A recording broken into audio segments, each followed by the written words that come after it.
Bonjour à tous et à toutes, auditeurs, auditrices, téléspectateurs et téléspectatrices fidèles de la première. Merci d'être avec nous. Aujourd'hui, on est sur le champ de foire de Tenay pour la 48e édition de la Foire de Bourail. Cette festivité familiale pour les petits et les grands. Bah oui, même les enfants aiment la Foire de Bourail, comme notamment Cheyenne et Jensé qui m'ont aidé à retrouver mon chemin à travers les manèges. Et ben un tour de manège, on va vous y emmener aujourd'hui en lien direct. Les trois médias d'Ense la première se mobilisent pour vous faire vivre les événements culturels du Caillou. Donc on est en télé, en radio et sur le web aussi. Vous pouvez nous suivre en direct sur Internet. Si vous avez l'application, c'est encore mieux. Nous allons vous plonger dans l'univers de la Foire de Bourail. Nous allons parler culture, patrimoine, artisanat, jeunesse, mais surtout d'amour et de partage. Et nous sommes avec nos premiers invités, Yves Rieux, Jean-Pierre Haïfa et Kendra. Bonjour à vous trois, comment ça va? Bonjour, merci. ça va très Merci de bien. votre Oui, ça va. invitation. Eh ben, merci à vous. De malade, ça va. C'est ça. En plus, il pleuvait un petit peu ce matin, après il a fait beau, et là tout de suite il fait beau, donc on va profiter. On va parler avec vous trois de cette Foire de Bourail, ce patrimoine, cette tradition qui nous unit tous. Yves Rieux, vous êtes donc historien, et vous avez fait notamment partie du premier comité de la Foire de Bourail telle qu'on la connaît, c'est bien ça? Oui, c'est ça, mais disons que je suis rentré un petit peu par hasard dans ce comité. Parce que le jour de l'Assemblée générale constitutive, je suis descendu à la vieille mairie de Bourail là, pour encourager les gens, et en particulier Hyacinthe Thuet que j'aimais beaucoup. Et donc là, il y a eu insistance à un moment donné pour que je rentre et que je sois secrétaire. Donc du coup, effectivement, je suis resté secrétaire de la foire pendant 3 ans, 3 bonnes années. Et j'ai fait mon travail de secrétaire, mais j'ai fait aussi le Bourail d'autrefois. J'ai fait le côté mélanésien avec Caz, etc. Voilà. Bien justement, on va y revenir sur l'histoire de cette Foire de Bourail, toutes les installations qu'il y a pu y avoir.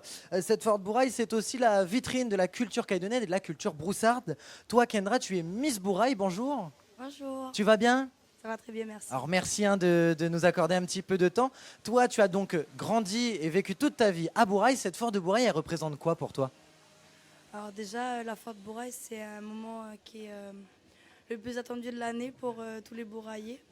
Car c'est le moment où tous nos artisans ils peuvent montrer leur savoir-faire au grand public et avoir des échanges entre toutes les générations. Et ça, on est tous vraiment solidaires et on va dire, c'est un moment magique. Vous, Jean-Pierre Haïfa, vous êtes une figure incontournable, notamment de la culture caïdonienne, mais surtout de la culture bouraillaise.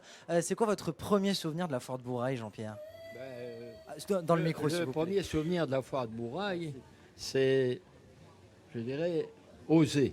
On a osé d'entreprendre un événement qui, 48 ans après, est encore là, qui a traversé, je dirais, des périodes chaudes politiques, qui a traversé des orages, et on est encore là. Lorsque cette idée vient, elle est partagée entre la mairie et la jeune chambre économique de Bourail. Parce qu'on avait une jeune chambre économique à Bourail à cette époque, pour dire la marche arrière qu'on a fait depuis 48 ans.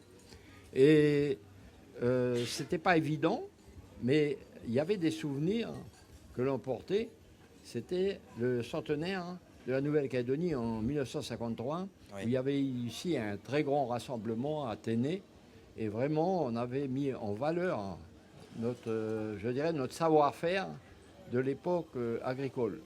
Le savoir-faire agricole, ce n'était pas des tracteurs de 100 chevaux, c'était des bœufs et des charrues. Et ça a permis aussi, je dirais, de faire connaître pour ce centenaire, je dirais, la richesse de la Nouvelle-Calédonie, de ses productions agricoles et animales. Donc 1978, la première fois, c'est un grand succès. On est complètement dépassé par le succès. Par le succès du nombre de visiteurs. On avait prévu 2000, 2500 et puis c'est plus de 5000 visiteurs avec des embouteillages sans nom. D'autant plus qu'à l'époque, ce n'était pas la même histoire pour faire de la route comme maintenant où les routes sont goudronnées partout. À l'époque, en brousse, c'était pas À goudronné l'époque, partout. on passait par le col de Beaumer, par le col de Bogen. Donc ça montre l'intérêt qu'il y avait déjà à l'époque. Et bien sûr. Et donc dépassé dépassé et on a eu des partenaires, je dirais, de première heure qui nous ont permis de faire quoi? De pouvoir fournir de la nourriture. Le restaurateur, qui s'appelait M. Goebel, était complètement dépassé. Et ce qu'on ne pourrait pas faire aujourd'hui, c'est de mettre derrière les tribunes des barbecues avec des feux de bois et faire des steaks et avoir fait venir de Nouméa 500 ou 600 pains, voire 1000 pains de Nouméa et des noix d'Ordre-Côte que l'OCEF nous avait offert gratuitement. Eh ben, ça devait être une sacrée organisation. Kendra, c'est quoi ton premier souvenir de la Fort Bouraille? Je m'en souviens pas totalement, Ouais. mais c'était surtout aller jouer dans les manèges. Bah oui, c'est ça, quand on est enfant. Et maintenant que tu grandis, qu'est-ce qui t'intéresse? Comment tu as vu tes centres d'intérêt changer dans cette Fort Bouraille? Avant, j'étais surtout, vu que ma famille, ils ont toujours fait un stand à la foire. Ouais. Donc avant, c'était tout le temps les manèges, j'allais tout le temps jouer, promener avec mes parents. Et après, j'ai commencé à aider ma famille dans le stand familial, sortir par exemple pour aller voir le rodéo. Bien sûr. Voilà, pour des moments un peu spéciaux. Mais Un peu plus culturel et un peu oui, plus voilà. vraiment... aller plus à l'avant des gens. Yves, quelle est l'origine de cette foire de Bouraille? En plus, vous nous avez emmené de super photos. Est-ce que vous pouvez nous raconter un petit peu l'origine justement de cette foire? Pourquoi Athénée? Pourquoi cette foire? Parce qu'il y a une histoire derrière quand même cette foire. Ben, moi, vous savez, je commence à être un vieux bonhomme là. Et donc, les histoires anciennes m'ont toujours dit quelque chose. Donc, pour moi, c'était le Bouraille d'autrefois qui m'intéressait beaucoup. Et pour certains dans la population doivent se souvenir des bœufs du Père Chamban, Grisot et un autre nom que j'ai oublié. Mais aussi, par exemple, la calèche dans laquelle je m'étais marié d'ailleurs, qui avait été tirée par une jument dans le défilé et qui s'était bien comportée malgré bien des soucis auparavant. Et donc, quand un gros tracteur de la CIFRA est passé à côté, a accéléré à mort, eh bien, la jument est partie, a paniqué, et puis la carriole, elle a été un petit peu comme le vent qu'il y a ici. Hop là. Ouais, c'est ça, ouais, il y a du. Voilà. Bon, au moins, on a les mêmes soucis qu'avant. Hein. On a les mêmes aléas qu'avant. Hein. Exactement. Et donc cette carriole, une fois réparée, eh bien, s'est retrouvée plus tard au musée de Bouraille. Bien, merci en tout cas pour ce petit partage. Jean-Pierre Haïfa, est-ce que vous avez peut-être votre meilleure anecdote de la Fort Bouraille? Il y en a plein, j'imagine. Hein. Je dirais que Si vous pouviez parler un petit peu. lorsqu'on fait la première foire de Bouraille, déjà, il y avait déjà un sens du partage, Oui. avec, dès les premières années, une case. La case à l'entrée de Téné, pour tout simplement, Yves Rieux est là, elle peut témoigner, c'est tout simplement parce que c'était une reconnaissance, déjà, que sur ce lieu, on était en pleine période de revendication des terres. Oui, bien sûr. Donc il y a une histoire. Fin des Il y a une années histoire, 70. Il y a une histoire. Et cette case et ce champ de foire a appartenu à des clans, et plus particulièrement les clans de Bogen, de Huawei, de Montméa. Et donc on a dû faire avec, je dirais, le grand chef d'Azareux, le chef de Nîmes, le chef de Poté, de Bouérou, on a dû faire, je dirais, une coutume d'accueil. Et donc la case, c'était l'entrée de la foire. Et cette case qui était superbe, qui a été donc construite, et là on voit à l'entrée de la case une personnalité dont aujourd'hui le nom a été donné au collège de Bouraille, Léopold Jett. Ah. Voilà, qui était une référence historique. Yves Rieux peut le confirmer. Oui. C'était historiquement, c'était vraiment un gars qui a beaucoup appris. Et personnellement, moi, j'ai fait 30 ans de maire de Bouraille, mais mes premières années, je dirais, de connaissance du milieu culturel kanak, c'est avec lui que je l'ai appris. Léopold était donc le conseiller spécial du grand chef Bouquet au niveau de la coutume. Et le chef bouquet ayant été, petite anecdote aussi, compagnon de Gaulle. Voilà, Eh bien, merci en tout cas pour ce partage, de nous prouver encore une fois que la foire de Bourail a toujours été la foire de tout le monde. Merci Yves Rieux, Jean-Pierre Effa et Kendra d'être venus sur notre plateau. On vous laisse à vos occupations. J'imagine que vous avez plein de choses à faire sur ce champ de foire. Nous, de notre côté, pour cette nouvelle foire de Bourail, Aude est partie à la rencontre d'anciens lauréats de concours de la foire de Bourail. Alors tout de suite, on va découvrir le portrait de Philippe Hack, apiculteur. À l'occasion de la foire de Bourail, on a rencontré les médaillés de concours de l'édition 2025. Découvrez Philippe Hack, un des lauréats du concours des produits transformés. Alors je suis Philippe Hack, je suis apiculteur dans la commune de Moindou, dans le col de Bourgaine exactement, depuis à peu près une quinzaine d'années. Voilà, et donc je participe à beaucoup de concours, notamment les concours de la Nouvelle-Calédonie. J'ai essayé quelques fois les concours en métropole et là, l'année dernière, donc j'ai présenté le concours de la foire de Bourail. Et déjà commercialement mettre notre miel en valeur, hein, donc ça facilite la vente. Et puis une fierté quand même de présenter un produit qui est reconnu par des experts. Cette année, il y a eu le président de la foire de Paris qui est venu en tant que jury, donc ça fait plaisir. Alors j'ai 3 sortes de miel, du miel toute fleur claire, du miel toute fleur foncée et du miel de Niaouli. Et c'est justement ce miel de Niaouli qui avait été primé l'année dernière. Alors d'après vous, qu'est-ce qui a fait la différence auprès du jury?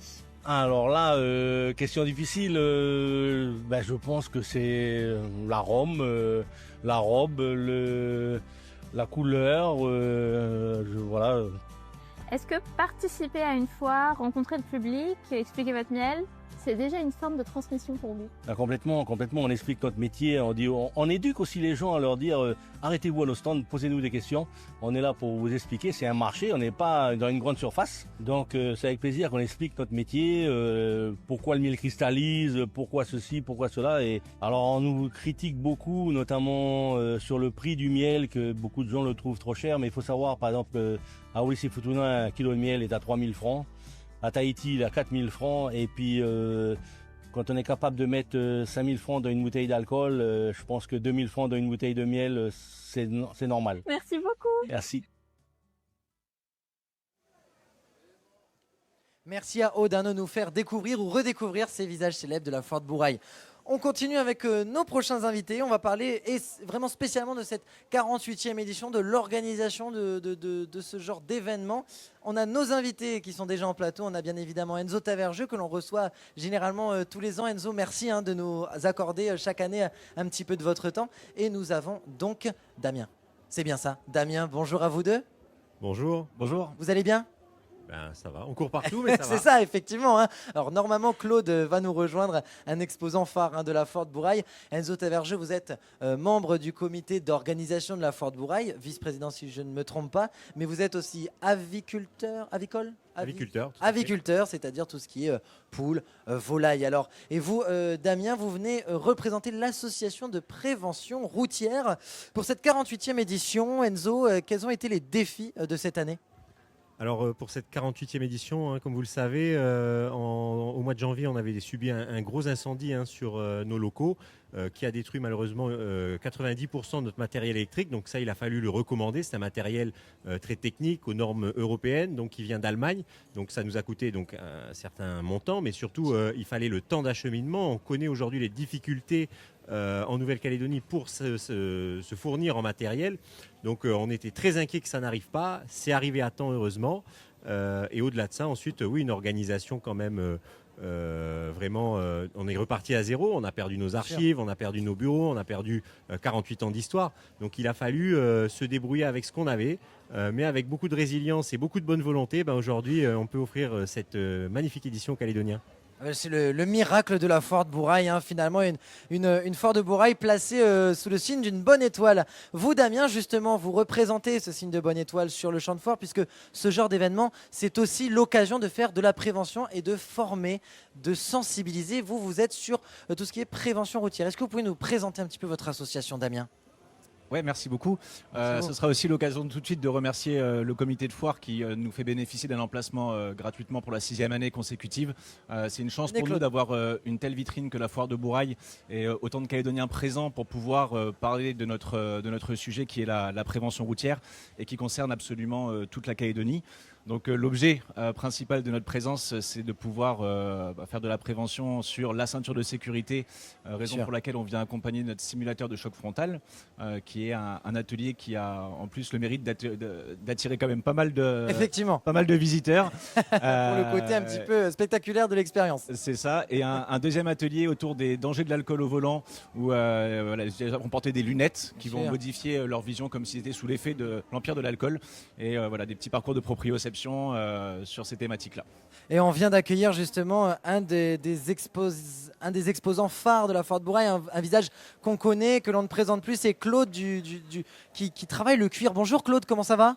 Ça va très bien. Quand je suis à la foire de Bourail, mon ami, c'est impeccable. Je dirais même deux-pécable. Claude, merci beaucoup à nous accorder un petit peu de temps à chaque édition de la foire. Vous êtes un fidèle de la foire de Bourail. Les fidèles de la foire de Bourail reconnaissent ce visage. Enzo, j'imagine que vous, Claude, vous l'avez vu chaque année sur cette foire. Alors bien évidemment, Claude, on le voit chaque année avec son sourire, sa Exactement. bonne humeur et surtout même à Nouméa, quand on avait fait le Royal Caledonia Show, il était venu et c'est un des piliers aussi de cet événement. On le connaît par cœur. Et, voilà. Bien sûr, et avec un savoir-faire très spécial. Vous, Claude, vous travaillez le cuir, c'est bien ça.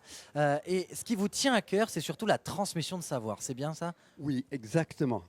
En ce moment, je me fais vieux et je sens la retraite qui va arriver. Et je me dis, c'est dommage parce qu'il n'y a pas beaucoup de gens qui travaillent le cuir. Il y a eu un temps, quand je suis arrivé à la foire de Bourail, on était 6 artisans qui travaillaient le cuir. Maintenant, on n'est que quelques-uns. Et je trouve que...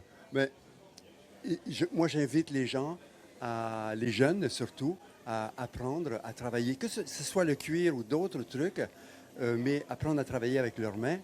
Et de préserver le savoir-faire. Pour continuer, oui, c'est ça, parce que nous, les ancêtres, là, on s'en va, là. Hein? On s'en va pas du territoire, mais je veux dire, à un moment donné, on va quitter notre travail. Et on a envie de continuer d'avoir nos petits bracelets en cuir avec notre nom dessus quand même. Mais bien sûr, puis il y a beaucoup de travail là-dedans. Bien sûr. Il y a beaucoup de travail dans le Vous parliez justement de l'implication de la jeunesse. Eh bien, pour cette implication de la jeunesse, on peut parler de vous, Enzo, puisque vous avez grandi dans ce milieu forain, dans ce milieu agricole, dans ce milieu d'élevage. Qu'est-ce qui vous a donné envie, vous, d'intégrer le comité de foire et de vous investir vraiment, finalement, de traverser le rideau de l'organisation? Alors, petite précision, moi j'ai des parents qui sont fonctionnaires d'État. D'accord. Donc aucun rapport avec l'agriculture. Oui, mais c'est ce que vous faites dans votre vie. Mais aujourd'hui, voilà, moi je suis agriculteur. J'ai vraiment eu cet amour. En fait, cette passion qui m'est venue pour la volaille, elle est arrivée justement à la foire de Bourail. C'était en visitant ces allées. D'accord. Donc la passion est née ici. Et c'est ce qui me porte aujourd'hui, c'est justement de transmettre cela, de faire rêver les gamins comme moi j'ai pu l'être il y a des années. Je commençais en 2009 à la foire de Bourail. La première exposition que j'ai faite, c'était en 2009. En 2023, ensuite, je suis rentré dans le comité et je suis devenu vice-président. Et voilà, à partir de là, on a commencé cette aventure et on espère la poursuivre encore et peut-être passer aussi les galons et amener aussi notre petite touche à ce bel événement. Surtout que cet événement attire beaucoup de jeunes. On le voit, attire bien évidemment les professionnels, les artisans, les adultes, mais surtout la jeunesse, les enfants, les ados. Et vous, Damien, j'imagine que justement, ce stand-là, votre stand, il attire beaucoup. Et est-ce que ce n'est pas justement cette cible-là, les jeunes, les ados qui vont bientôt rentrer dans le monde adulte, qu'il faut sensibiliser? Oui, tout à fait. Alors, par définition, les actions principales de notre association sont en faveur de la jeunesse, avec le travail qu'on fait dans les écoles primaires, avec les collégiens, les lycéens.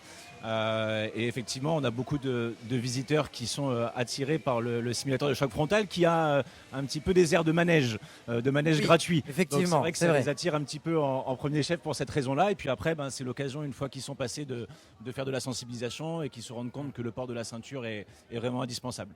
Évidemment, le parcours avec les lunettes alcool aussi plaît beaucoup. D'ailleurs, le port de la ceinture, qu'il faut le rappeler, n'est obligatoire en Calédonie et surtout en Brousse que depuis très peu de temps. Nos parents ont toujours eu l'habitude. Une vingtaine d'années. Bah voilà, ont toujours eu l'habitude. Même moi, quand j'étais petit, on montait encore dans les bennes. Et c'est quelque chose qu'il faut enlever justement, parce que c'est dans la culture, ça fait aussi partie un peu de la façon de vivre. On le rappelle bien évidemment aussi, l'organisation de la foire de Bourail, c'est aussi l'organisation des temps forts. Et en ce moment, se déroule le barrel race et pole bending sur le carré de rodéo. J'imagine que c'est tout plein de défis hein, de faire autant d'événements. En tout cas, nous, Aude est parti à la rencontre hein, de plusieurs lauréats. Et pour cette foire de Bourail, on va aller à la découverte d'anciens lauréats justement de la foire de Bourail. On vous propose de découvrir ça tout de suite. Jérémy ? À l'occasion de la foire de Bourail, on a rencontré Philippe Hack, un des lauréats du concours des produits transformés en 2025. Il nous raconte comment il est devenu apiculteur. Écoutez. Oh ben alors là, par hasard, un voisin a quitté le territoire, qui habitait à côté de chez moi, en Moindou, et qui vendait ses ruches. Donc j'ai acheté 2 ruches. J'ai fait une petite formation et puis voilà, de fil en aiguille, je suis arrivé de 2 ruches, je suis arrivé maintenant à 70 ruches. Et puis il fallait m'occuper pour ma retraite, parce que je suis à la retraite. Et voilà, il fallait une activité. Et puis ça me permet en faisant ces marchés, parce que je ne vends pas dans les commerces, mais je vends en faisant des marchés, ça me permet de garder un lien social avec les gens. On se retrouve, ma clientèle revient à ces marchés pour reprendre leur stock de miel. Et qu'est-ce qui vous plaît dans ce métier, parce que vous étiez à la retraite? Eh ben c'est le côté de nature, parce que j'étais pas trop attaché à ça, et là la priorité c'est de planter des arbres qui font des fleurs mellifères. Il faut s'occuper des abeilles, c'est des animaux vivants, donc il faut les respecter, bien les entretenir, s'occuper du rucher, leur mettre des belles cires pour avoir une belle production. Donc entretenir ces arbres, et puis oui, ça rapproche de la nature, parce que les abeilles c'est le centre de la nature, hein. Pollinisation des fleurs, récolte des fruits. Un cercle vertueux. Pour cet apiculteur, produire du miel, ça peut aussi être un plus pour les agriculteurs. Les bienfaits, pour un agriculteur, les abeilles, le miel, c'est quand même un produit, déjà c'est un produit noble. Comme j'ai aussi des vergers, c'est un produit qui permet d'avoir des revenus parallèles qui sont pas négligeables. Et surtout, il n'y en a pas de problème de perte, on n'a pas les fruits qui sont piqués par les mouches, on n'a pas le cyclone qui va arracher les arbres. Bon, c'est vrai que la pluie, des fois, fait couler les fleurs, mais c'est quand même une production qui est très intéressante. Pour Philippe, le miel, c'est aussi une histoire de famille. Oui, bien sûr, les enfants qui m'aident, notamment en récolte, les petits-enfants maintenant qui sont intéressés, qui m'aident aussi sur les marchés. Et puis aussi pour qu'ils prennent la suite. Et puis il y a tout ce qui va avec le miel, hein. Il y a le pollen, la teinture mère. Naturellement, j'ai des vergers, donc je récolte des fruits, je ramène plein de fruits à la maison. Il y a plein de choses autour du miel qui sont intéressantes. Merci beaucoup. Merci. On est de retour sur la première. Merci, chers téléspectateurs, téléspectatrices, auditeurs, auditrices, d'être avec nous sur la première, et aussi internautes, puisque vous pouvez nous suivre sur Internet. Et si vous avez l'application, c'est encore mieux. Nous sommes à la foire de Bourail, en lien direct de la culture locale. Je vous le rappelle un petit peu les temps forts de ce samedi. Il est midi passé de 39 minutes. On a encore le barrel race et pole bending. Et aujourd'hui, nous aurons bien évidemment le rodéo nocturne. On va en parler d'ici quelques instants. Mais tout de suite, place à un sujet qui est quand même assez central dans la foire de Bourail. C'est l'occasion de découvrir, de redécouvrir et de s'intéresser à l'agriculture, à l'élevage et à tout ce domaine-là de la culture calédonienne, mais aussi de l'économie calédonienne. Et pour en parler, je suis avec Franck, Sylvia et Sabrina. Bonjour à vous trois. Bonjour. Bonjour. Merci beaucoup de nous avoir accordé un petit peu de votre temps. On le sait, la foire de Bourail, on est un petit peu sur tous les plans, on est un peu à la foire et au moulin en quelque sorte. On est surtout à la foire en tout cas. Mais merci d'être avec nous. Alors vous, Franck, vous faites partie de la Chambre d'agriculture et de la pêche. C'est bien ça, ce que vous pouvez vous présenter, s'il vous plaît? Oui, alors effectivement, je suis agriculteur et élu à la Chambre d'agriculture et de la pêche. Vous, Sylvia, est-ce que vous pouvez vous présenter, s'il vous plaît?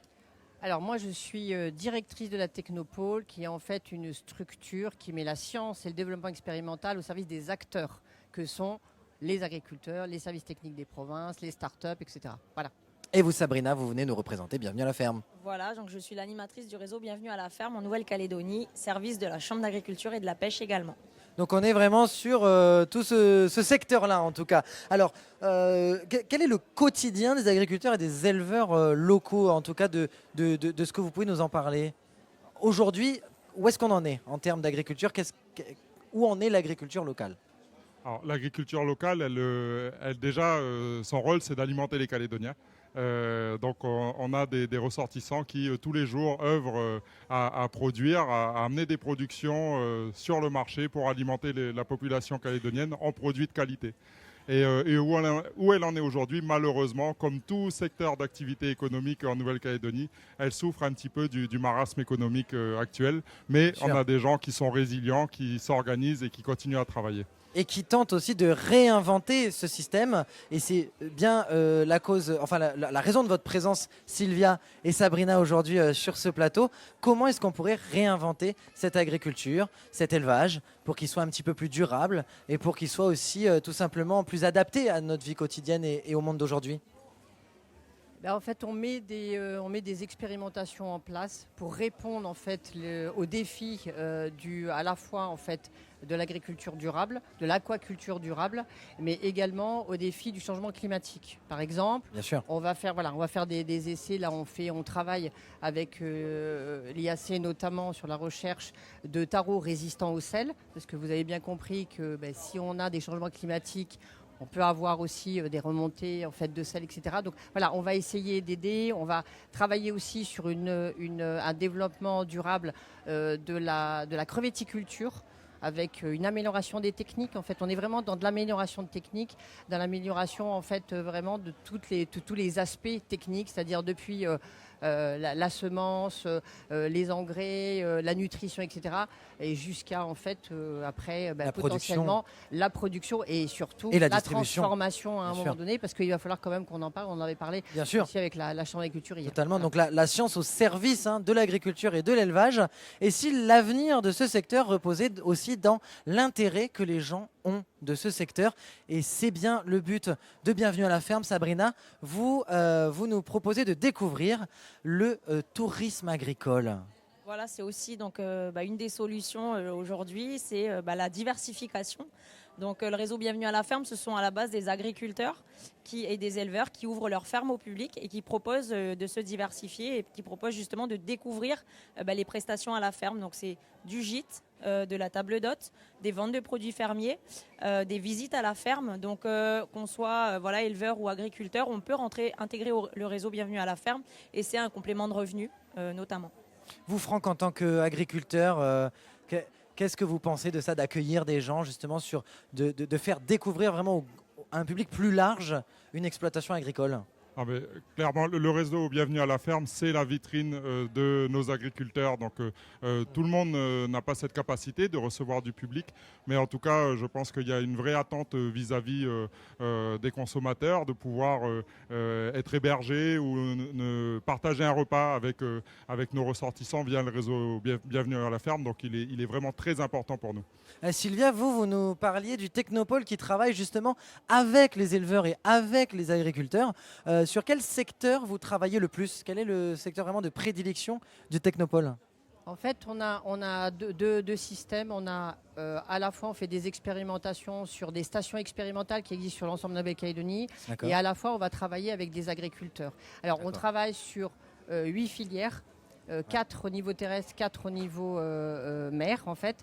On travaille sur les grandes cultures, le maraîchage, l'apiculture et tout ce qui est tubercules tropicaux qui est important en Nouvelle-Calédonie, vous savez. Voilà. Bien sûr, on ne va pas commencer à importer des ignames et du manioc et du taro. Exactement, je pense que c'est quand même important. Et même au niveau emblématique, c'est quand même une culture extrêmement importante.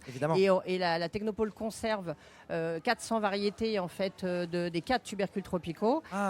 Et en parallèle, voilà ce que je voulais dire, ça c'était les 4 filières au niveau terrestre. Et au niveau de la mer, on travaille sur la crevetticulture qui, je vous rappelle, est la première exportation, sans parler du nickel bien évidemment. C'est quoi la crevetticulture? C'est quoi?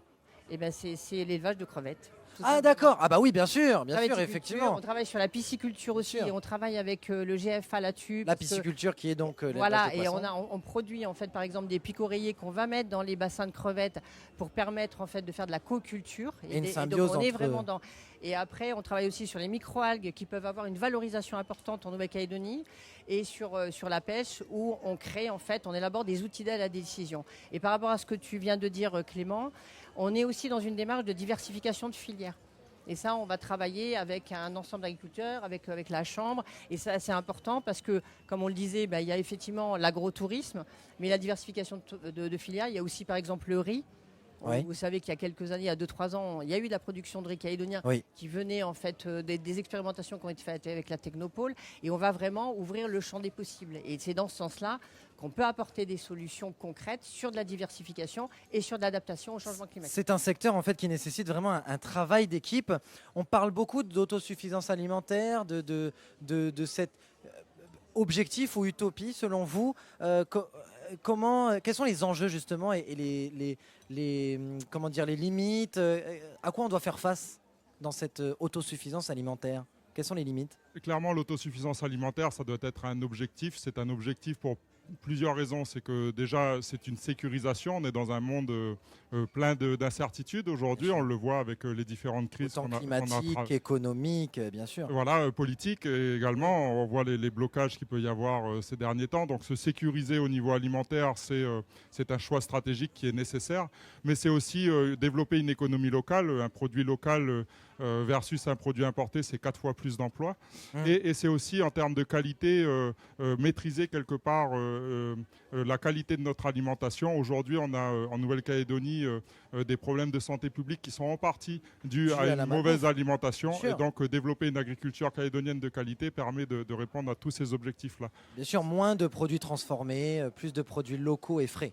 Frais ou avec une transformation, pas de produits ultra transformés en tout cas, une transformation qui permette aux consommateurs d'avoir des produits accessibles toute l'année, mais voilà, des produits qui restent de qualité. C'est pour ça qu'à la Chambre d'agriculture et de la pêche, on promeut le mangeons local. C'est l'avenir, il faut aller dans ce sens-là. Mangeons local, achetons local, produisons local et vivons local, c'est l'objectif de cette foire de Bourail. Et bien justement, vous dans le réseau Bienvenue à la ferme, vous avez combien d'organismes, enfin de producteurs, voilà, d'éleveurs? Alors on a une 50aine d'adhérents au réseau Bienvenue à la ferme, répartis donc sur tout le territoire, sur les 3 provinces. Et l'intérêt pour la population locale ou même pour les touristes étrangers, c'est vraiment de découvrir le terroir, de découvrir des produits frais, des produits de saison, des produits de qualité, et puis de pouvoir rencontrer les populations, connaître les différents types d'élevage par exemple. C'est vivre à la ferme, c'est découvrir les métiers aussi des agriculteurs et le mode de vie qui est complètement différent de la ville, quoi. Voilà. Surtout avec on vit quand même dans un monde qui s'urbanise de plus en plus, où les gens habitent de plus en plus en ville. Il y a beaucoup de choses qui partent un petit peu du savoir-faire local, de la culture locale. Les enfants ont moins l'habitude de vivre avec les animaux. C'est aussi un moyen peut-être de conserver cette culture-là. Absolument. Alors on a aussi des fermes pédagogiques, donc qui permet vraiment aux écoles, aux enfants de vraiment découvrir la vie à la ferme, de savoir d'où vient l'œuf, vient de la poule et pas du magasin. Voilà, Oui, c'est des bien petites sûr. choses, mais on se reconnecte à la nature et c'est vraiment un tourisme de partage et de proximité. Oui, parce que manger bien, c'est aussi choisir les bonnes choses. Et quand on ne sait pas forcément d'où viennent les aliments, on ne peut pas forcément bien choisir ce qu'on mange. Eh bien, grâce à ce réseau qui est vraiment la vitrine de notre terroir, c'est de découvrir vraiment comment sont faits les produits, le mode de transformation. Et puis, c'est vraiment le circuit court qui permet aux gens de découvrir comment est cultivé le produit. Voilà. Justement, pour terminer, tous les trois, est-ce que vous pouvez rappeler à nos auditeurs, auditrices, téléspectateurs, téléspectatrices, internautes, l'intérêt du circuit court? Qu'est-ce que c'est que le circuit court? Le circuit court, comme ça a déjà été évoqué, c'est être au plus près de celui qui est à la base de la production. Donc c'est pouvoir bénéficier d'un prix plus avantageux pour les deux parties, pour le producteur mais aussi pour le consommateur. Et c'est se reconnecter effectivement, savoir d'où vient ce qu'on mange et comment ça a été produit. C'est conserver un lien avec l'origine de notre nourriture et de comment elle a été produite. Franck, Sylvia, vous vouliez finir? Moi, je voudrais juste dire qu'il faut aussi en fait éduquer le consommateur et que le consommateur devienne un consommateur C'est-à-dire qu'il soit actif vraiment de ses choix. Et ça, c'est important. Ça, c'est parce pas mal. que je pense que ça, c'est vraiment essentiel en Calédonie parce que bon, vous avez entendu en fait tout ce qui a été dit ce matin. On a vraiment en fait des produits qui sont excellents en Nouvelle-Calédonie. Et de très bonne qualité, bien sûr. Il faut vraiment le dire, quoi. Il faut arrêter de dire on va prendre des produits importés, etc. Il faut arrêter ça parce que c'est pas vrai. On a vraiment des produits d'excellence, vraiment des beaux produits du terroir et des produits d'excellence. Merci Sylvia. Et justement, on offre la Chambre d'agriculture en fait propose des dates, des marchés, des lieux de vente pour pouvoir acheter en direct, acheter de la qualité et rencontrer les gens qui produisent via les marchés de proximité, le marché du COS, les marchés paysans que le réseau Bienvenue à la ferme organise tout au long de l'année sur différents lieux du territoire. Franck, Sylvia et Sabrina, merci beaucoup d'être venus mettre en valeur ce secteur de l'économie locale, nos bons produits qui sont aussi mis en valeur durant cette foire de Bourail. Pour compter sur la mise en valeur, on peut toujours compter sur Aude qui, pour cette 48e édition de la foire de Bourail, est allée à la rencontre d'une famille d'éleveurs équins, donc d'éleveurs de chevaux, primés 3 éditions de suite au concours équins de modèles et allures de la foire de Bourail. Découvrez avec Aude, Martine et Leslie Pasquier. À l'occasion de la foire de Bourail, on a rencontré les lauréats du concours équin dans la catégorie Paint Horse. Le duo mère-fille nous explique la particularité de cette race de cheval et les efforts quotidiens que doivent fournir les éleveurs de chevaux. Écoutez. Je m'appelle Martine Pasquier, je suis éleveur équin à la Tamois. Bonjour, moi c'est Leslie Pasquier, fille de Martine Pasquier et qui est aussi éleveuse. Le Paint Horse, pouvoir en parler parce que au sein de l'UPRA équine, je suis présidente de la commission Quarter Horse et Paint Horse. Donc en fait, il y a le Quarter Horse qui lui a eu des tâches, qui a fait le Paint Horse ou la Palouza. Dans le Paint Horse, c'est parce qu'il y a énormément de tâches, il y a des couleurs qui sont différentes, il y a des critères aussi qui sont différents, mais c'est la race américaine de la base. Moi, j'aurais tout simplement dit que ça porte son nom, c'est un cheval peint qui a de plusieurs couleurs, voilà, avec des taches de peinture. Voilà, plus communément dit en Calédonie, on dit que c'est un... Comment on dit ? Piebald. Un piebald, oui, voilà. Est-ce qu'on s'occupe de toutes les races de chevaux de la même façon ? Non, complètement différente. Les races américaines, ils ont une particularité au niveau mental et physique qui les différencie. Un cheval de course, on en apprend le métier cette année.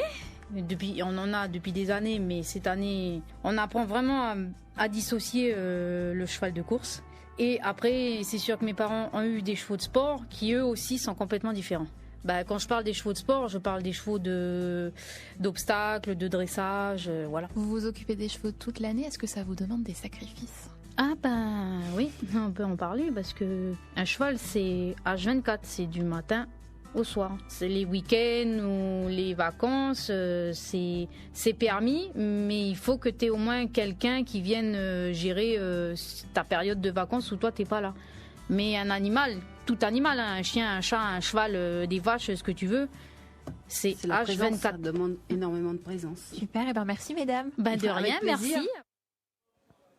On est de retour sur la première, on est en lien direct de la foire de Bourail. Merci d'être avec nous sur la première. Nous, on a pris nos petites équipes et on est allé en vadrouille sur le champ de foire de Téné pour cette foire de Bourail, 48e édition, samedi 15 août. Au programme, toute cet après-midi va être dédiée à des dégustations, à des animations, mais surtout à des concours, puisque la foire de Bourail, c'est aussi l'occasion d'avoir nos concours phares et des concours qui sont assez étonnants. Bonjour mon garçon, qui sont assez étonnant. Oui, on est en direct et on est au milieu de tout le monde. Donc forcément, c'est la première, c'est le média qui vous unit. On est là pour vous. Merci en tout cas de nous suivre.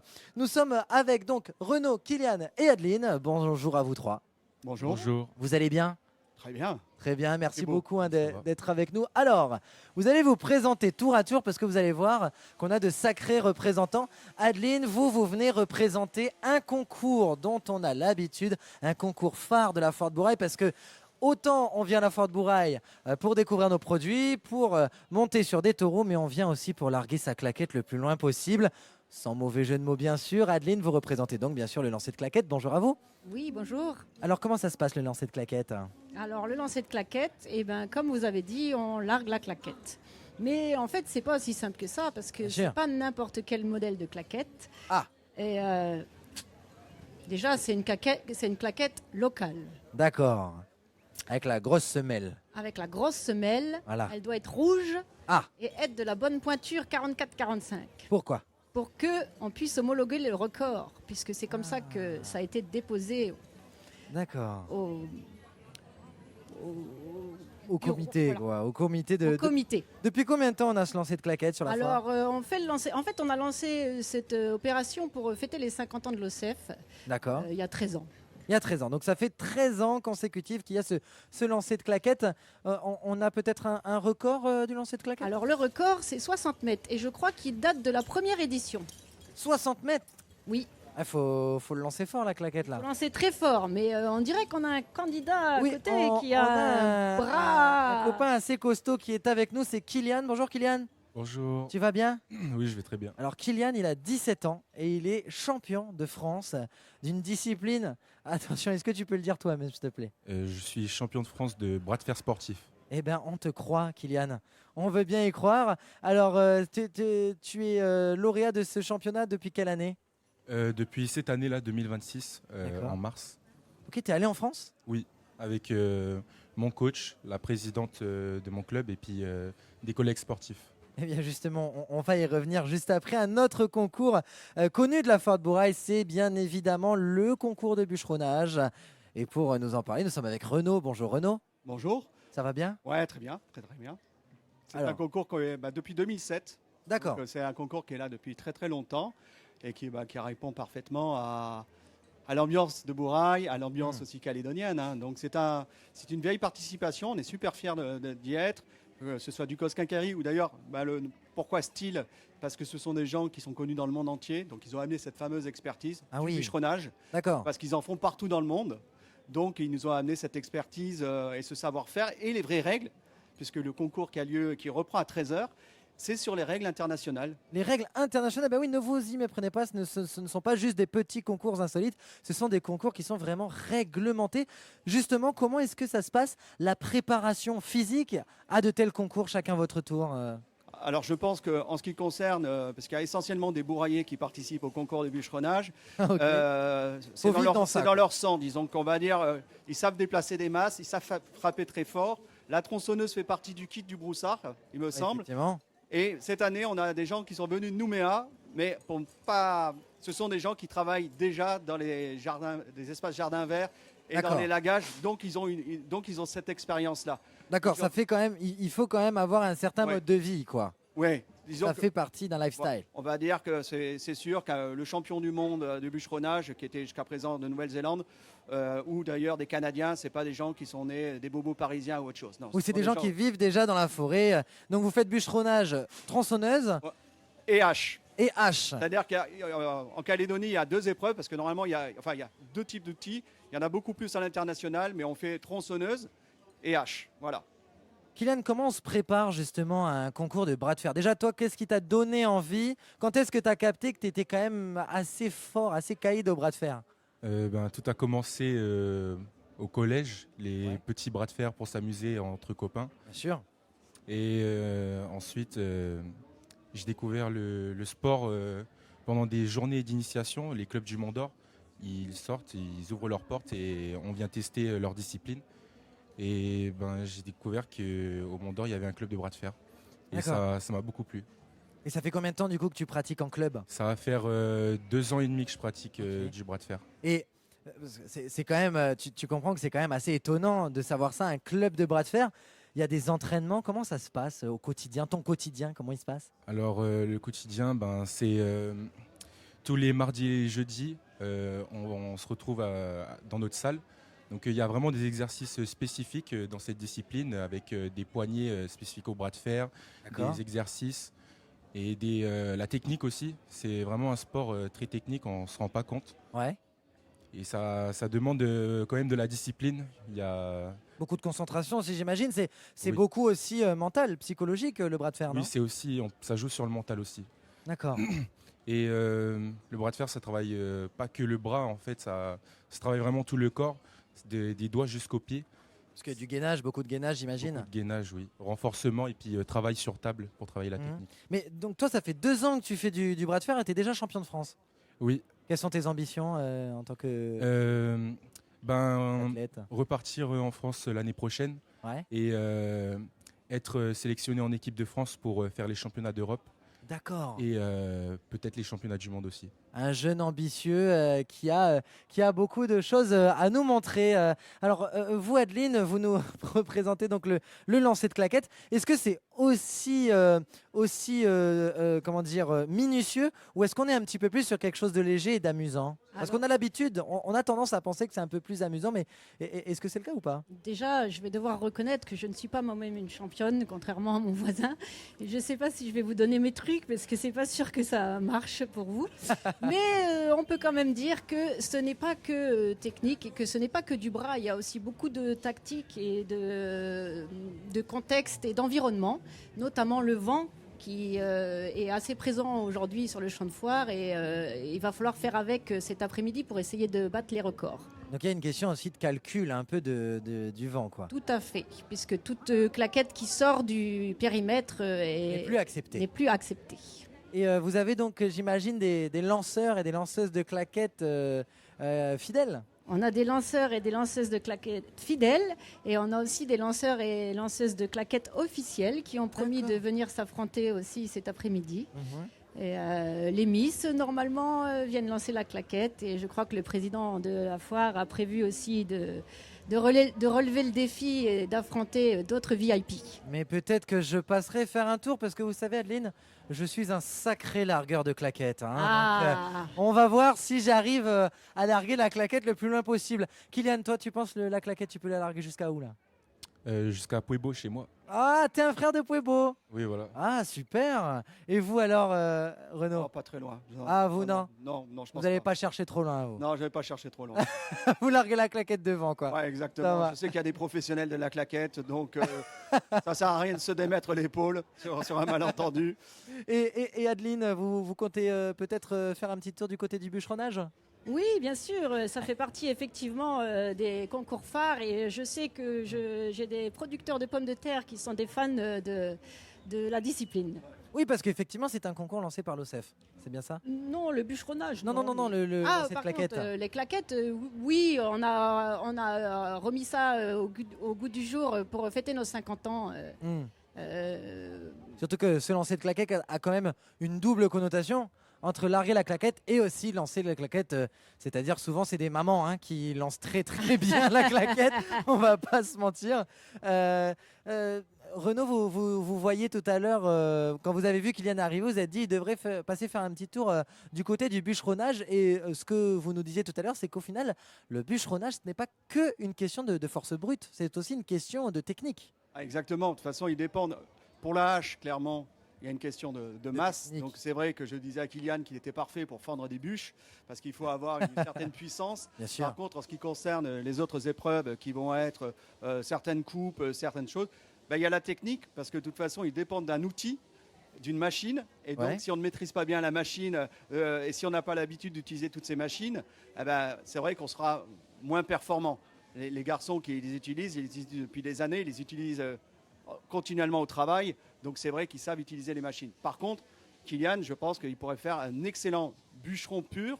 Venant du Pays Basque, je pense que lui, en force basque, à couper des troncs et à tirer des cordes et à faire des soulevés de pierre, il serait parfaitement calibré pour ce genre de sport. Merci. Renaud, Kylian et Adeline, merci beaucoup de nous avoir accordé un petit peu de votre temps. Je pense que j'irai faire un petit tour du côté de vos concours, là, essayer de tenter un petit peu ma chance. Kylian, moi-même, comme on dit chez toi, oui, à c'est ça, ouais. Adeline, à bientôt, et Renaud aussi, à bientôt. Merci nous, de notre côté, justement, Aude continue de nous faire découvrir cette famille couronnée 3 fois lors de concours équins de modèles et d'allure de la foire de Bourail. Elle est partie à leur rencontre pour connaître les secrets de leur réussite. On découvre Martine et Leslie Pasquier. Merci d'être avec nous sur la première.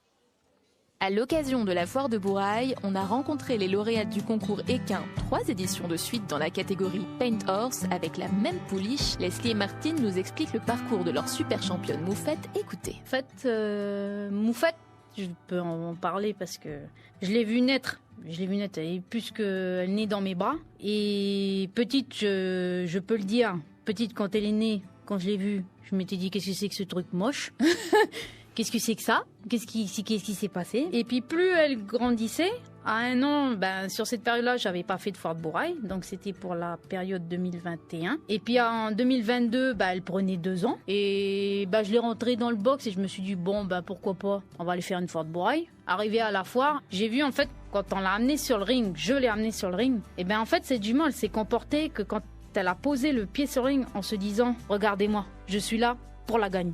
Mais elle était jamais sortie de la maison, rien. Et quand la juge, j'ai vu quand elle a regardé, t'as tout de suite cette fibre que tu vois dans l'œil du juge. Tu dis, je pense qu'à mon avis, je vais aller dans championne. Donc, c'est passé. Elle a gagné sa catégorie BP, elle a gagné la catégorie championne. Et après, on se retrouve dans les super championnes. Donc là, on se retrouve avec les amis, avec qui, depuis des années, on essayait de faire un peu le choc des titans avec les mamans. Donc là, on se retrouve avec les bébés. Donc là, quand ils te disent, c'est toi qui gagne, tu fais, mais les autres, ils sont mieux. Pourquoi la mienne a gagné? Mais quand tu demandes au juge, le juge il dit c'est parce qu'en fait elle a quelque chose qui fait qu'elle attire le regard sur le ring. Donc je dis allez, 2022 on fait. J'ai dit pourquoi pas 2023. Donc on a refait le même schéma et on a regagné. Et 2024 il n'y a pas eu avec les événements. Et 2025, je m'étais dit, allez, pourquoi pas l'amener et recontinuer à faire une foire. Donc là, elle a été dans sa catégorie mère où elle était beaucoup plus âgée, qu'elle a gagné. Et après, j'ai été à championne. Et quand elle est arrivée dans les super championnes, c'est la nouvelle génération qui est passée.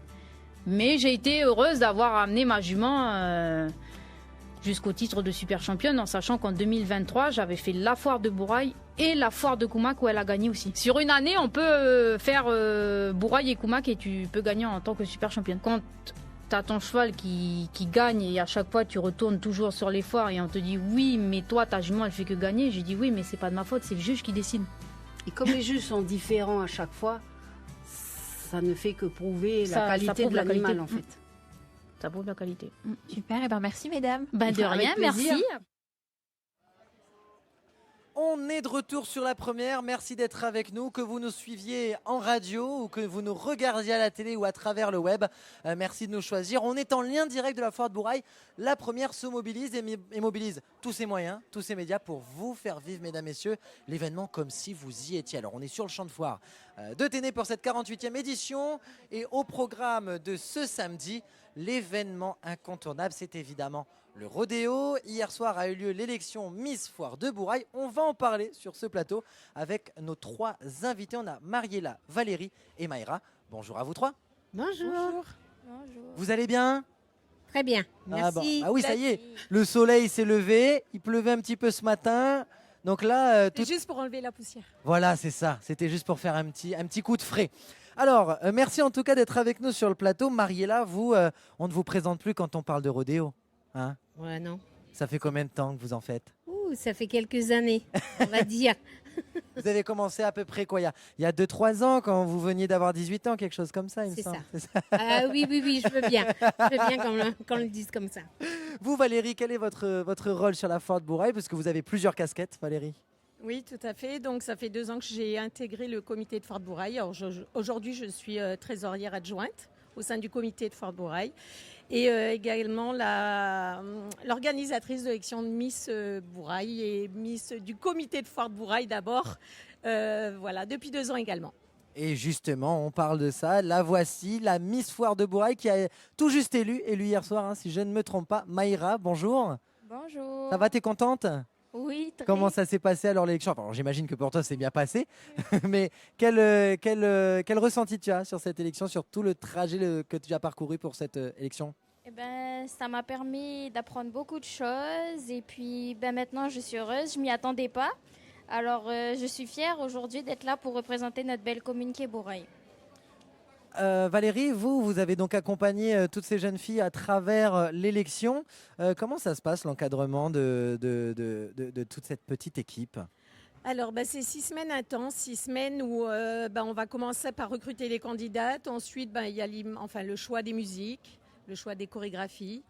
Après, on va découvrir aussi, parce qu'il y a plusieurs critères. Hein. Il y a le choix du public, il y a le choix du jury, mais il y a également les notes des organisateurs, parce qu'en ayant passé 6 semaines avec, en fait, il y a des personnalités qui en ressortent.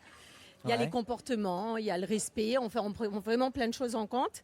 Et puis après, ce sont des entraînements et puis j'essaye de leur faire prendre confiance en elles Mhm. et puis qu'elles sortent de leur zone de confort. Et puis c'est une belle aventure de toute façon, quoi qu'il en soit. Il n'y a pas de petite élection. On n'est pas assez clair sur l'élection de Miss Calédonie, mais en mon sens, il n'y a pas de petite élection. Donc de toute façon, elles ressortiront automatiquement grandies de cette expérience. Une autre chorégraphie bien connue de la foire de Bourail, c'est celle du rodéo, Mariella. Est-ce que vous pouvez un petit peu nous raconter l'histoire de ce rodéo de la foire de Bourail qui est maintenant devenu le rodéo mythique de Calédonie et de la foire de Bourail? Alors, oui, hein, le rodéo, le premier rodéo a été... on va retourner en arrière. Faut pas oublier que le premier rodéo a été fait à Pointe-Boute dans les années 76. Et du coup, à partir de 80, il est arrivé sur les foires. Et c'est de là que le rodéo a pris beaucoup plus d'ampleur. À chaque foire, il y avait un rodéo. Et aujourd'hui, les rodéos dans les foires, c'est incontournable. Bien sûr, c'est un des éléments, je dirais même, Phare. bien C'est sûr, l'élément phare. central de la foire de Bourail. Toi, Maïra, tu es une habituée de la foire de Bourail, j'imagine? Oui. Alors, le rodéo, tu y vas tous les ans. C'est quoi justement, toi, ton avis sur la foire de Bourail, sur le rodéo? C'est un moment où tout le monde se rassemble, on crie, on supporte et puis voilà. Ça c'est fait partie moment un peu de la fort. culture Oui. broussarde aussi, non? Oui. Toi, tu as des proches qui font du rodéo? Non, mais j'ai beaucoup d'amis et qui sont venus m'encourager hier et qui m'ont demandé obligatoirement d'aller crier pour eux aujourd'hui. Donc tu vas y aller, hein, de toute façon, ça va pas durer bien longtemps, vous en faites pas, je vais vous libérer très rapidement. Le rodéo a lieu à quelle heure aujourd'hui? Alors, à partir de 17h, les rodéomans vont arriver. Donc là, on va les voir, ils vont se présenter avec leur matériel. Et l'événement sera plutôt pour 18h. Quelles sont les qualités du rodéoman? Qu'est-ce qu'il faut pour être rodéoman? Alors, pour être rodéoman, il faut déjà être bien dans sa tête. Ouais. Il faut être posé, respectueux, en lui et envers les animaux. Bien sûr. Voilà. Et quand on a déjà ces qualités-là, on peut dire qu'on peut être rodéoman. Donc c'est avant tout des valeurs, hein. Ce sont des grandes valeurs. Valérie, j'imagine que c'est à peu près la même chose, hein, pour les Miss. Oui, tout à fait. Il faut des valeurs de toute façon. Alors, déjà des valeurs de respect vis-à-vis des candidates parce que nous, à force cette année, ma petite promotion, en fait, c'est vrai alors elles étaient jeunes, hein, entre 17 et 18 ans. Par contre, ce que j'ai énormément apprécié, c'est le fait qu'elles soient très liées l'une entre elles. Il n'y avait pas forcément de... Alors, après, il est clair qu'on part sur un concours, donc il y a automatiquement une envie de gagne. Bien Mais sûr. quoi qu'il en soit, il y a quand même une belle cohésion entre elles. Elles ont vraiment lié des liens d'amitié, il me semble. Elles s'aidaient quand il y en avait une qui craquait un petit peu, parce que ça arrivait, hein, qui se décourageait ou qui n'arrivait pas. Et vraiment, elles se sont entraidées. Et puis, j'ai aimé cette petite promotion, en fait. Voilà, mais c'est mes petites et voilà, j'en garderai un beau souvenir. On sent, hein, l'émotion quand vous en parlez. Valérie, j'imagine que pour toi, l'émotion, Maïra, elle était à son comble hier. Depuis, là, quel est le programme là, pour aujourd'hui et demain en tant que Miss Foire de Bourail? De réussir à faire tout le tour des stands pour pouvoir mettre en valeur chaque personne qui est venue pour la foire et puis suivre mon équipe encore et encore. Du côté rodéo, Mariella, le dernier rodéo qu'on a pu voir sur une foire en Calédonie, c'était sur la fête du cerf et de la crevette à Boulouparé. On sait qu'en plus, ces derniers temps, avec le Mont d'Équin, on a eu une grosse perte, ce rodéo. Est-ce que cette année, en plus, il est revenu l'année dernière? C'est un rodéo qui refait un petit peu surface. Est-ce qu'il a une connotation un peu spéciale cette année, ce rodéo? Alors oui, on ne va pas revenir sur les événements, mais effectivement, on a perdu une grande personne dans le nom de Monsieur Roland Moissan, qui a toujours œuvré et qui œuvrait pour tout le monde, que ce soit pour le monde des caisses, pour le rodéo. Il était là à chaque fois et du coup, on lui devait ce bel hommage. Bien sûr, il est important de continuer de faire vivre son nom. C'est ça. Et du coup, on a d'autres projets, des gros projets à venir que vous découvrirez bientôt. Ah. Et du coup, Vous voilà. savez, moi, Mariella, Donc, quand vous dites ça m'égaye un petit peu, voilà. ça égaye un petit peu ma curiosité. On peut pas en savoir un peu plus? Écoutez, on est dans l'année des 50 ans du rodéo. Ah. Donc, et du coup, on souhaiterait un bon faire jubilé. revivre, voilà, un beau jubilé des 50 ans du rodéo à Boulou-Paris. Ah, à Boulou-Paris, donc l'année prochaine. Cette année. Cette année. Cette année. Ah, c'est sympa ça. Ouh là là, on l'a en exclusivité là. Donc Pour on ne la vous dit pas le tout première, et merci vous beaucoup, découvrirez. Mariella. Bah oui, parce que le rodéo, c'est aussi le moment de réunir. Hein. Mais nous, le monde du rodéo, on est une grande famille. On est tous réunis. Le jour avant, après, on n'est qu'une grande famille. Voilà. Et pour le rodéo d'aujourd'hui, à quoi on peut s'attendre? Est-ce qu'il y a des petites nouveautés cette année ou est-ce que on est vraiment sur le rendez-vous dont on a l'habitude et qu'on attend? Alors, oui, il y a deux types de rodéo. Il y a le rodéo sur bétail et le rodéo sur cheval. Voilà, il y a taureaux et chevaux. Voilà, taureaux et Hein? chevaux. Et du coup, ce sont des gros taureaux. Hein. Il y en a, ils font 1 tonne. Hein. Ouh là là! Donc du coup, c'est pas oui. pour rigoler. Hein. C'est presque une voiture, là. On ne joue plus dans la cour des petits. Hein. Ah On est bah, dans c'est les ce que je grands, vois, hein. oui. On est d'accord? C'est ça.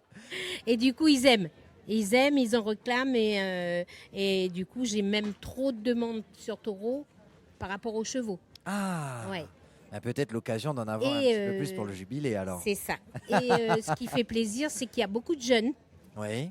Parce qu'on a beaucoup de vieux qui sont partis, mais Effectivement. pas partis, quittés. Ils sont partis en France, ils sont partis. Vous avez les frères Torto en France, Oui. vous avez Axel Roy en France, vous avez d'autres au Canada, en Australie. Et du coup, il fallait les remplacer. Bah oui. Et là, aujourd'hui, on a quelques jeunes qui sont rentrés en début d'année et on va voir l'évolution. Ils ont déjà fait un beau rodéo à Boulou-Paris. Eh ben, le rodéo, c'est aussi une histoire de transmission. C'est aussi un des mots forts de cette foire de Bourail, c'est la transmission. Mariella, Valérie, Maïra, merci beaucoup de nous avoir accordé un petit peu de votre temps. On va vous laisser encore une fois vaquer à vos occupations puisque je pense que vous êtes très occupés en tout cas en cette foire de Bourail. Nous, on va partir à la rencontre de cette famille d'éleveurs. On continue d'aller découvrir cette famille d'éleveurs équins, primée 3 éditions de suite au concours équins de modèle et allure de la foire de Bourail. Elle va nous parler de leur passion pour le cheval. C'est avec Aude sur la première. Merci d'être avec nous. À l'occasion de la foire de Bourail, on a rencontré les lauréates du concours équin dans la catégorie Paint Horse. Pour Martine et sa fille, le cheval, c'est une histoire de famille. Forcément, Leslie, elle est née dans le milieu du cheval. Hein. Elle est imprégnée par le milieu du cheval depuis la naissance. Quoi. C'est venu comment pour vous, Martine? La passion du cheval depuis l'enfance, hein, avec le passage par l'apprentissage en club. Ensuite, l'étape suivante, c'est son premier cheval. On est propriétaire. Et puis la vie fait qu'on rencontre son mari dans le milieu du cheval aussi. Donc, voilà. Leslie, elle est née vraiment dans le milieu. Et le fait d'avoir une écurie, ça a été quelque chose que vous vouliez absolument? C'est un concours de circonstances? On commence toujours avec un. Et puis après, pourquoi pas 2 et pourquoi pas 3 et puis pourquoi pas une vingtaine? Et puis, la suite, c'est on fait pouliner les juments qu'on a achetés et le début de l'élevage commence. Et puis, avec les chevaux de sport, comme Leslie l'a dit. Et puis après, mon mari, lui, s'est orienté plus sur les courses de chevaux, donc on est passé aux courses de chevaux. Et Leslie a voulu commencer l'équitation western, donc on a acheté des chevaux western. Et puis voilà, c'est comme ça qu'on a une diversité de chevaux à la maison.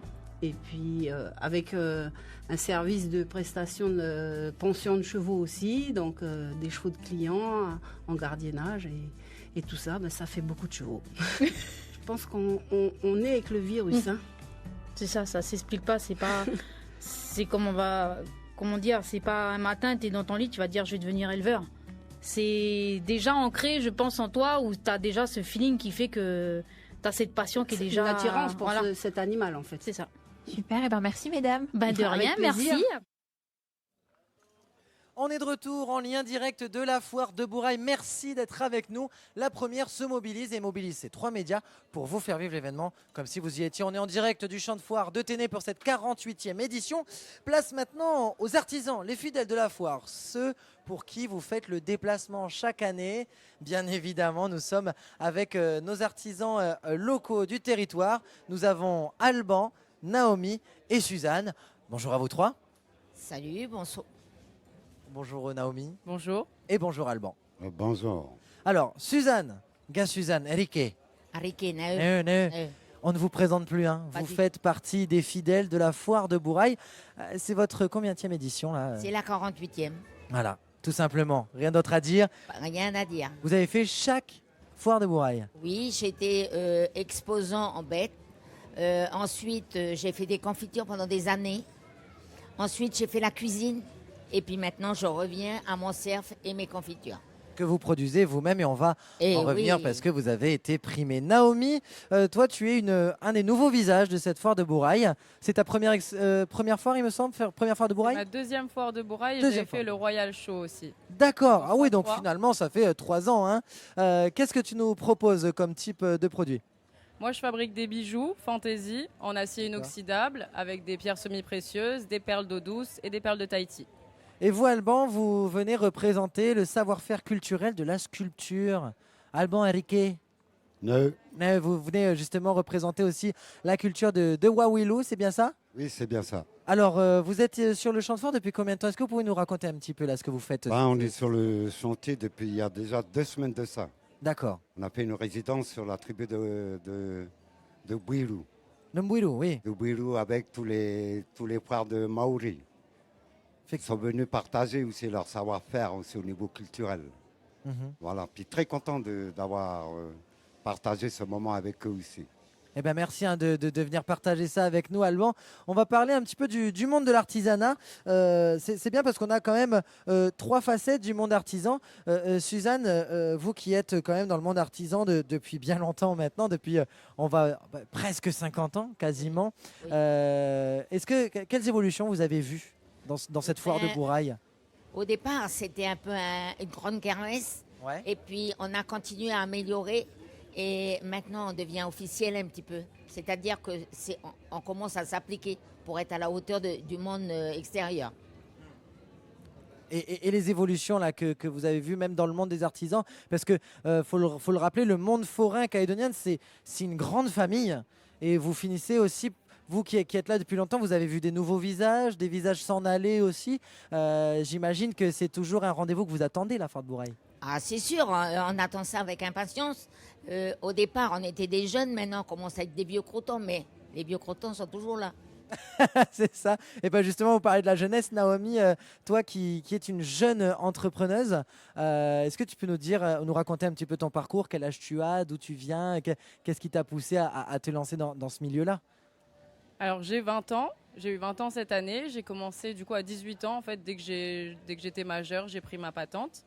Je faisais déjà des bijoux un peu depuis début lycée on va dire, et j'ai toujours eu un esprit un peu créatif, très indépendante. Vraiment depuis petite, j'avais mes petits business de gâteaux, de plantes. D'accord, donc ça a toujours fait partie un peu de ta patte en quelque sorte. Ouais, je suis née à Nouméa. Et le dimanche, par exemple, je faisais souvent le vide-grenier du Pont des Français. Ouais. Voilà, je vendais mes petites babioles, mes cailloux. Donc ça commence petit et au final, ça peut grandir toujours. Oui, non, en vrai, depuis toute petite, j'ai toujours voulu en fait fabriquer quelque chose pour pouvoir le vendre. En fait, toujours dans le but de vendre aux gens. Je faisais des petits stands et tout, même à la maison, pour vendre des trucs à ma famille. Eh ben, je pense que c'est quelque chose qui vous unit tous les trois. Hein. C'est vraiment ce partage de quelque chose qui vient de vous, hein, Alban. Oui, exactement.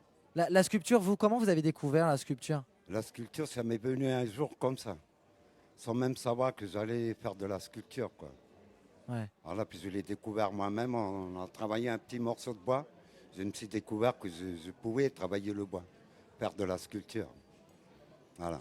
Et ça fait combien de temps que vous en faites, Alban? Maintenant, c'est depuis les années 92. Ah, quand même, oui. Ouais. Donc ça fait bientôt 35 ans que vous en faites. Voilà, c'est ça. C'est devenu votre vie au final? Oui, parce que j'interviens un petit peu dans les écoles aussi par rapport aux projets culturels que les écoles, par exemple la maternelle, le primaire, le collège et les lycées aussi. Justement, vous soulevez un point que je trouve assez intéressant dans le monde artisanal, c'est que pour certains, on peut vivre de l'artisanat pur, mais pour d'autres, il faut aussi se diversifier, c'est ça? Exactement, il faut. Et vous, comment vous avez commencé à vous diversifier, à aller dans les écoles? Parce que finalement, la sculpture, c'est aussi ça, et l'artisanat, on va en revenir, c'est aussi la transmission du savoir-faire. Exactement. C'est ce que je fais quand tu as des projets culturels dans les écoles. je fais pour la transmission. Par rapport aux enfants qui sont là aussi, je leur parle aussi de cet art qui est assez ancestral aussi. Bien sûr, cette culture. Voilà, puis c'était important pour moi de faire la transmission aux enfants et aux élèves aussi. Quand on parle de transmission de savoir-faire, j'imagine, Suzanne, ça vous parle?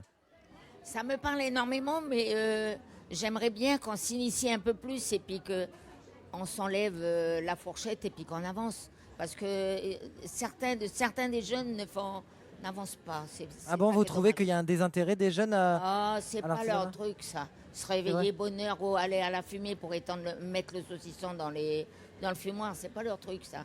Mais moi, les miens, je les initie quand même. En même temps, vous, les vôtres, ils sont nés dedans. Donc, oui. voilà. Je voyais que tu acquiesçais, Naomi, quand Suzanne disait que les jeunes, c'est plus trop ce qui les intéresse. Vous êtes aussi créatrice de contenu sur les réseaux et vous parlez aussi, vous invitez les jeunes à se lancer dans l'entrepreneuriat et dans l'artisanat.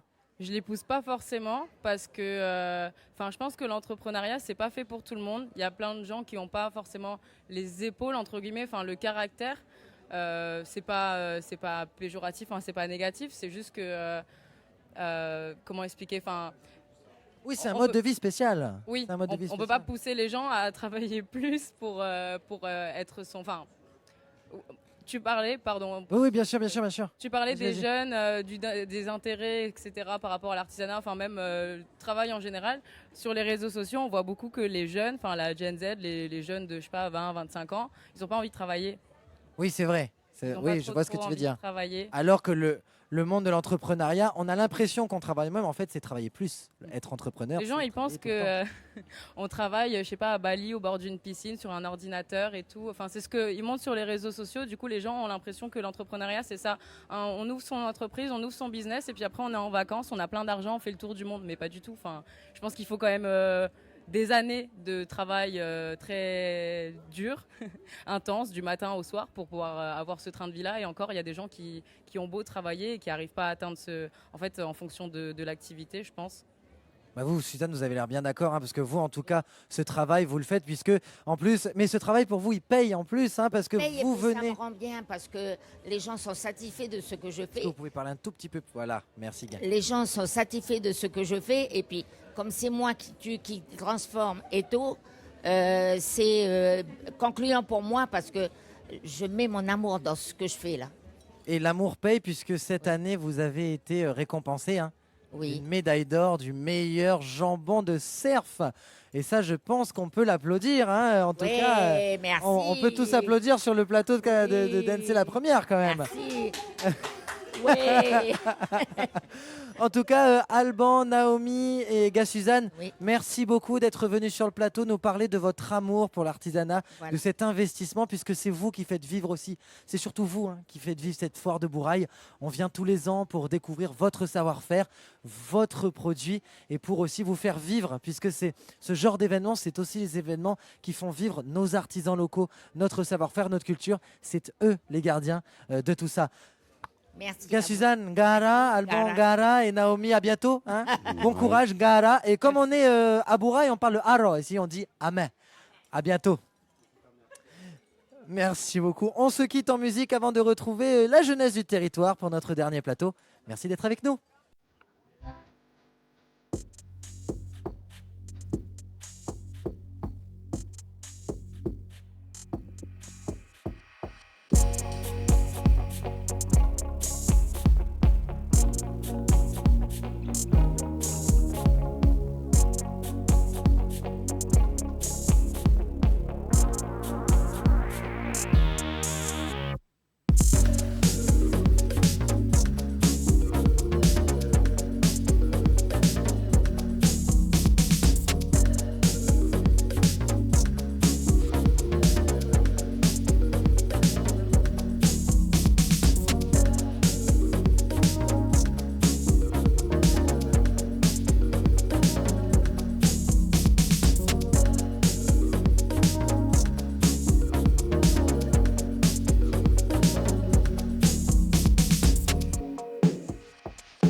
radio et en web, puisque cette année, comme tous les ans, la première se mobilise pour vous faire vivre les événements culturels du territoire. Et pour clôturer en beauté cette émission, eh bien, nous allons parler de la jeunesse, de l'avenir, mais aussi encore d'artisanat avec Elisabeth, Juliette et Lisa. Bonjour à vous trois. Bonjour Clément, bonjour à tous. Merci beaucoup d'être avec nous sur le plateau. Alors Lisa, toi tu es élève au lycée Michel Rocard, c'est bien ça? C'est bien ça. Juliette, toi on ne te présente plus, Miss Calédonie, première dauphine de Miss France. Tu nous fais le plaisir d'être avec nous sur le plateau, merci beaucoup. Avec grand plaisir. Oui, j'imagine que là ta journée elle doit être un petit peu mouvementée. Je cours partout. C'est ça, et nous sommes avec vous Elisabeth, qui est la présidente de la Chambre des métiers et de l'artisanat. Bonjour. Bonjour. Alors on parlait tout à l'heure avec Suzanne Mazurier, Naomi et Alban du monde de l'artisanat. Est-ce qu'on peut revenir assez vite avec vous sur justement le monde calédonien de l'artisanat, la Chambre des métiers et de l'artisanat, son but et la raison de sa présence ici sur la foire, combien d'artisans, etc. etc. Merci. Donc l'artisanat en Nouvelle-Calédonie, c'est différents secteurs, le bâtiment, l'alimentation, la production et les services. Vous allez retrouver sur la foire de Bourail principalement l'alimentation, les bâtiments et la production, avec plus de 70 artisans qui sont répartis sur ces différents secteurs et sur l'ensemble de l'espace de la foire. L'artisanat, c'est le soutien aux entreprises, l'accompagnement justement du développement d'une entreprise artisanale et tout au long de sa vie, mais c'est aussi la formation et la formation de notre jeunesse avec notre centre de formation en alternance. Et bien justement la jeunesse, on va en parler. Je vais poser une petite question à Juliette avant de la laisser partir puisqu'on va accueillir justement un jeune artisan. Juliette, toi bien évidemment depuis quelques années, tu t'investis beaucoup justement dans la mise en valeur de la culture locale, de la culture broussarde, de la culture kanak aussi, de la culture calédonienne au sens très large du terme. Pour toi, la foire de Bourail, ça représente quoi? Alors c'est une question à laquelle je pourrais répondre pendant des heures. Effectivement. Et on va laisser la place à notre jeune artisan. Et en effet, la foire de Bourail pour moi c'est le plus gros événement de Nouvelle-Calédonie. Bien sûr. Et donc c'est le moment où on peut mettre en avant notre artisanat, que ce soit dans la main d'œuvre, que ce soit au niveau culinaire, que ce soit à tous les niveaux. Et je vous invite tous à venir faire un tour à la prochaine édition. Eh bien justement, qu'est-ce que tu vas acheter toi? Qu'est-ce que tu aimes voir à la foire de Bourail? Mon coffre il est déjà plein. Ah là là là là. Moi j'adore les Juliette. plantes. On est allé voir du côté des sculptures, on a rempli le ventre. Ah oui, bah oui, parce qu'en plus il y a à manger partout sur la foire de Bourail. J'ai oublié de préciser les activités équestres et toutes les sortes d'animaux là qu'on peut voir. Ah, toi t'aimes bien ça. Alors moi j'ai très peur des chevaux, mais c'est très Eh ben, impressionnant. N'hésitez pas vraiment à venir faire un tour. Eh ben moi aussi j'ai peur des chevaux, je pense que ça s'est vu tout à l'heure en télé quand j'ai voulu faire le malin à monter sur un cheval. En tout cas Juliette, merci beaucoup de nous avoir accordé un petit peu de temps. Merci beaucoup, on va te laisser aller sur la foire et on va accueillir Tom justement qui est avec nous. Merci beaucoup Tom. Et toi Lisa, donc tu es élève au lycée Michel Rocard. C'est un lycée agricole. Qu'est-ce qui t'a poussé à aller dans des études agricoles? J'ai une famille qui est pas mal d'agriculteurs. Mon père est agriculteur, mes oncles et mon grand-père étaient agriculteurs aussi. Parler un tout petit peu. Oh pardon. Voilà. Et du coup, dans une famille d'agriculteurs, ça fait partie un peu de ta vie. c'est ça, j'ai grandi dedans, donc pour moi c'était logique, on va dire. Et qu'est-ce que tu penses, toi, justement, de la place des jeunes dans le monde agricole local? Je pense qu'ils ont une place très importante parce que l'âge moyen des agriculteurs est en train d'augmenter, donc il faudrait rajeunir. Oui, voilà, rajeunir un peu plus. Pas peur de le dire. Cette filière. Cette filière, exactement. Alors, bien sûr, la jeunesse, c'est aussi dans le monde artisanal. Nous sommes avec Tom. Tom, bonjour. Bonjour. Tu vas bien? Bien et toi? Bah oui, très bien. Alors Tom, attention, c'est pas n'importe qui.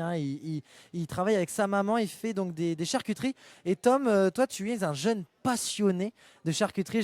J'ai vu tout à l'heure Elisabeth l'accueillir assez chaleureusement parce que vous parliez tout à l'heure justement de votre centre de formation, du fait que dans la Chambre des métiers de l'artisanat, il y a aussi de la jeunesse. Et c'est une grande famille, visiblement. Tom, vous le connaissez depuis longtemps? Oui, je le connais depuis longtemps. Ça fait un moment qu'il travaille avec sa maman et qu'il aide sa maman sur les salons. Donc oui, et on l'encourage à poursuivre. Et puis l'entreprise de sa maman est une entreprise qui est connue et qui a remporté aussi de nombreuses médailles. Eh bien justement, j'allais y venir. Est-ce que tu peux nous montrer, tu es venu nous montrer quelque chose, Tom? Regardez ça. Alors, si je dis pas de conneries, en 2023, voilà, On est allé au mondial du saucisson à Orange, mondial du saucisson Rabelais à Orange du coup, et on a remporté 4 médailles. Du coup, une médaille d'or, de bronze, d'argent et de vermeil. Du coup là, je voulais ramener celle d'or. Vous voyez, ça c'est nos artisans locaux qui mettent en valeur notre patrimoine, notre savoir-faire et qui nous font briller au niveau national. Alors Tom, toi, qu'est-ce qui t'a... Pas national mais international. Bah oui, mais oui, c'est un mondial. C'est un mondial. C'est pas comme à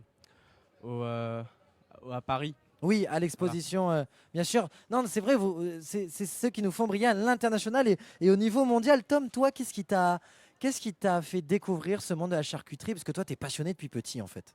C'est ça, moi je suis passionné depuis petit. T'as quel âge déjà? Moi j'ai 15 ans là, du coup. Voilà, incroyable. Oui. J'ai 15 ans, je suis en 3e. Et du coup, je suis passionné grâce à ma mère qui m'a fait découvrir ce métier depuis petite. J'ai mis les mains à la pâte, je l'ai regardé faire. C'est le cas de le dire. C'est ça. Et j'ai adoré ça, j'ai adoré ce métier. Et j'aimerais continuer du coup. Et c'est pour ça qu'aujourd'hui, je suis là, je suis sur ce marché. Je suis à la foire de Bourail. Et j'ai l'occasion d'aider aussi le lycée Escoffier. Oui. Aujourd'hui et sûrement demain. On voit la passion de Tom quand il en parle. Vous, Elisabeth, quand vous voyez deux jeunes comme Tom et Lisa être aussi passionnés par ce qu'ils font et décider de vouer leur vie à ce secteur-là, qu'est-ce que ça vous inspire? Eh bien déjà, ça nous fait beaucoup plaisir parce qu'il va falloir que les jeunes prennent la relève de nos artisans. On voit que nos artisans sont aussi âgés et c'est une grande fierté de voir qu'il y a des jeunes qui ont envie de faire autre chose. Il y en a qui décident de faire de longues études et il y en a d'autres qui ont envie d'être sur des métiers passion. Et je crois que l'artisanat et l'agriculture sont vraiment des métiers passion et de pouvoir vivre de sa passion, eh bien aujourd'hui, c'est quelque chose d'important. C'est un luxe, hein, bien sûr. C'est un vrai luxe. Alors pour terminer, Lisa et Tom, chacun votre tour, est-ce que vous pouvez adresser un message aux jeunes qui nous regardent et qui nous écoutent? Sur la première, Lisa, toi qui... Je pense que pour les jeunes calédoniens, il faudrait surtout ne pas avoir peur de faire ce qu'on veut et pas forcément être poussé par nos parents ou quoi, et vraiment faire ce qu'on veut parce que pour le futur, c'est surtout... Il faut faire quelque chose qui nous plaît pour que ça se passe bien et tout. Et du coup, de se lancer. Et... de suivre sa passion. Exactement. Et Tom? Moi, un conseil du coup que je pourrais donner aux jeunes, c'est du coup essayer de découvrir le plus de métiers. Et par exemple, sur ces gros marchés, sur des foires comme ça, aller voir les artisans, ne pas hésiter à leur poser plein de questions sur leur métier. Ça leur ferait super plaisir, je pense. Parce que vraiment, il en manque des jeunes comme ça.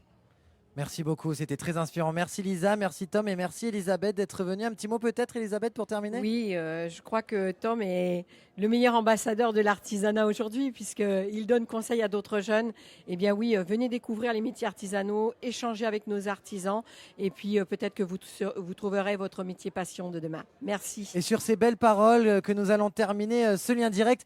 Merci aux équipes techniques qui permettent cette émission. Vous ne le voyez pas, vous, derrière vos écrans, mais il y a toute une équipe qui ont fait le déplacement sur cette foire de Bourail pour nous permettre cette émission. La foire de Bourail continue, bien évidemment. Il est donc 13h40. On a la démonstration d'éducation de cheval. Bien évidemment, le lancer de claquettes à 14h. Dégustation de viande, animation photo.